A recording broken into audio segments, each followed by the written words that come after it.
Hi friends, எல்லாருக்கும் வணக்கம். Tips லவ்னியா சேனலுக்கு உங்களை அன்போடு வரவேற்கிறோம். இன்றைக்கி நம்ம சேனலில் ஒரு சூப்பரான ரெசிபி செஞ்சு காமிச்சிருக்கோம். மழை காலம், வெயில் காலத்துலலாம் பார்த்திங்கன்னா எல்லாருக்கும் ஒரு சிலருக்குலாம் சளி பிடிக்க ஆரம்பிக்கும். அந்த சளியை போகிறதுக்கான ரெமடி தான் பார்க்க போகிறோம்.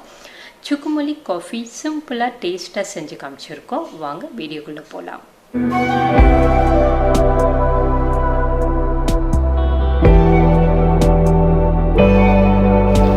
சுக்கு மல்லி காஃபி பண்ணுறதுக்காக 25 கிராம் சுக்கு எடுத்து வச்சுருக்கிறேன். இஞ்சி நல்லா காஞ்சதுக்கப்புறமா கிடைக்கிறது தான் சுக்கு.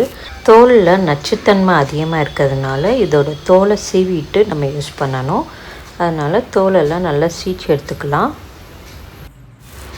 எல்லா சுக்கையும் தோலை சீவி எடுத்து வச்சுருக்கேன். இது அப்படியே மிக்சியில் போட்டு அரைச்சோம்னா அரைபடாது. அதனால் சுக்கை தட்டிட்டு நம்ம அரைக்கிறப்ப ஈஸியாக அரைப்படும். அதனால் நம்ம சுக்கை கொஞ்சம் கொஞ்சமாக போட்டு இடிக்கல்லில் தட்டி எடுத்துக்கலாம். சும்மா இந்த மாதிரி 1-2 தட்டினா போதும். எல்லா சுக்கையும் கொஞ்சம் கொஞ்சமாக போட்டு தட்டி எடுத்து வச்சுக்கலாம்.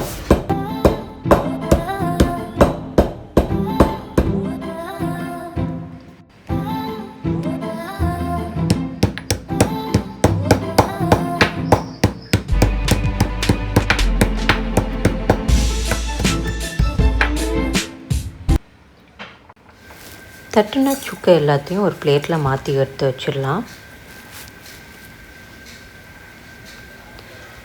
அடுத்து அடுப்பில் ஒரு கடாய் வச்சுட்டு கடாய் நல்லா காஞ்சதுக்கப்புறமா 50 கிராம் மல்லி போட்டுக்கோங்க. போட்டுட்டு நல்லா வறுத்துக்கோங்க. வறுக்கிறப்பயே லேசாக வாசம் வரும். அந்த அளவுக்கு வறுத்துக்கோங்க. இந்த மல்லி கூட நம்ம தட்டி வச்சுருக்கிற சுக்கை போட்டுடலாம். 1 ஸ்பூன் மிளகு போட்டுக்கோங்க. அடுத்து 5-6 ஏலக்காய் போட்டுக்கோங்க. போட்டுட்டு இது எல்லாத்தையும் நல்லா வறுத்து விடுங்க.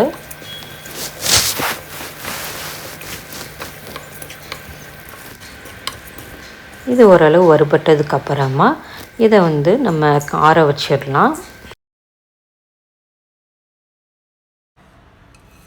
ஒரு தட்டில் கொட்டி இதை நல்லா ஆற வச்சிடலாம். நல்லா ஆறினதுக்கப்புறமா நம்ம மிக்ஸி ஜாரில் போட்டு அரைச்சிடலாம். நம்ம வறுத்தது நல்லா ஆறிடுச்சு. மிக்ஸி ஜாரில் ஈரம் எதுவும் இல்லாமல் நல்லா தொடச்சி எடுத்துக்கோங்க. நல்லா தொடச்சி எடுத்ததுக்கப்புறமா இதை போட்டு நல்லா பவுடராக அரைச்சிட்டு வந்துடுங்க. இந்த மாதிரி பவுடரை அரைச்சி ஒரு கண்டெய்னரில் ஸ்டோர் பண்ணி வச்சுக்கோங்க. இப்போ சுக்கு மல்லி காஃபி பண்ண ஆரம்பிச்சிடலாம். ஒரு கிண்ணத்தில் 1 ஸ்பூன் சுக்கு மல்லி பவுடரை போட்டுக்கிறேன். போட்டுட்டு இதில் 2 கிளாஸ் தண்ணி ஊற்றுறதுனால 2 ஸ்பூன் நாட்டு சர்க்கரை போட்டுக்கிறேன். போட்டுட்டு இதில் 2 டம்ளர் தண்ணி ஊற்றிடலாம். தண்ணி ஊற்றிட்டு இதை நல்லா கொதிக்க விட்டுறலாம். இது நல்லா கொதிச்சதுக்கப்புறமா நம்ம ஸ்டவ் ஆஃப் பண்ணிடலாம். இது நல்லா கொதிச்சிருச்சு. இப்போ நம்ம ஸ்டவ் ஆஃப் பண்ணிவிட்டு இதை ஒரு டம்ளரில் வடிகட்டிடலாம். சளி இருக்கிறவங்களாம் இந்த சுக்கு மல்லி காஃபியை டெய்லியும் 2 வேளை குடிச்சிட்டு வரும்போது சளி எல்லாமே சரியாயிடும். தொண்டை சம்மந்தப்பட்ட பிரச்சனை, தொண்டை கரகரப்பு, தொண்டை கட்டி இருக்குது, இந்த மாதிரி பிரச்சனை இருக்கிறவங்களும் இதை தொடர்ந்து குடிச்சிட்டு வரலாம். இதை நார்மலாகவே நம்ம டெய்லியும் 1 டைம் எடுத்துகிட்டு வரப்போ நம்மளோட பாடி நல்ல லைட் வெயிட்டாக இருக்கும். நம்மளுக்கு அஜீரண கோளாறு ஏதாவது இருந்தாலும் அது சரி பண்ணும். வயிற்று வலி, வயிறு சம்மந்தமான பிரச்சனை இருந்துச்சுனாலும் இதை குடிச்சிட்டு வரும்போது அது எல்லாமே சரியாயிடும். டெய்லியும் 2 தடவை குடிச்சிட்டு வரலாம். குழந்தைங்களுக்கு 5 வயசுலேருந்து கொடுக்க ஆரம்பிக்கலாம். இதை குடிச்சிட்டு வரப்போ நம்மளுக்கு எந்த ஒரு நோயும் இருக்காது. நோய் எதிர்ப்பு சக்தி அதிகரிக்கும்.